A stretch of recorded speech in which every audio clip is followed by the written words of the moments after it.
So let's look at the next numerical for calculating the delta H, the enthalpy change of a reaction.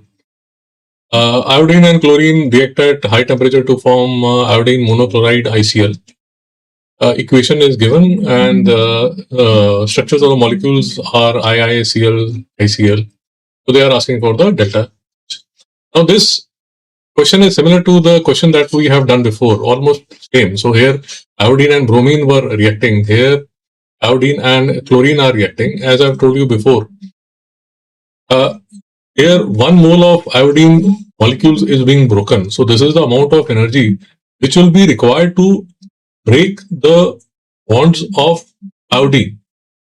1 mole of iodine molecules here will have to first break the bonds of chlorine molecules, IIClCl. So we require energy to break the bonds.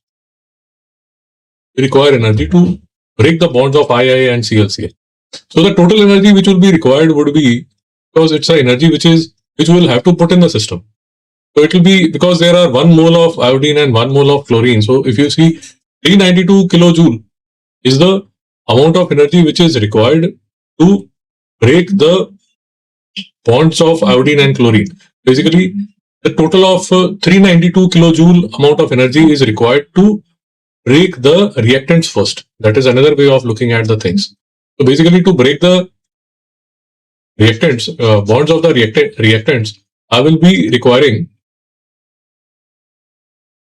to break the bonds of the reactants, I'll be requiring 392 kilojoule amount of energy. This has to be put in the system. But remember, when the products are formed, energy is released. When products are formed, energy is released.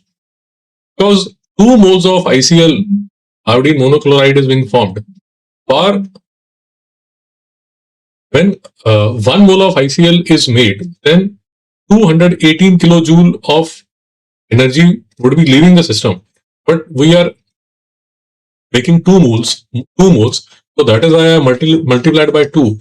So the total energy which will be releasing the system when 2 moles of ICl would be formed would be minus 436. After that, it is simple mathematics. So 392 kilojoule is entering the system.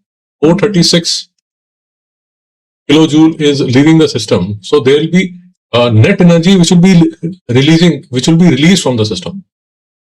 So that is why this would be an exothermic reaction. Delta H would be negative. So minus 436, 392, and the calculation is correct. Minus 44 kilojoule per mole. So now the question which is being asked is, calculate total amount of energy required to break 1 mole of I2. This is 392. This is 150. You will be writing 150 here. Sorry. So 150 kilojoule would be energy required to break the bonds of 1 mole of I2 and 1 mole of Cl2. So you will have to add. So 392 kilojoule is, this would be the answer for part 1. Then they are asking, we'll write it here, 392 plus 392 kilojoule. Total amount of energy released when bonds are formed. So the energy which is released is minus 436 kilojoule. Minus 436 kilojoule. Calculate the enthalpy change for the reaction. Your answer should include the sign. So our answer would be minus 44 kilojoule per mole.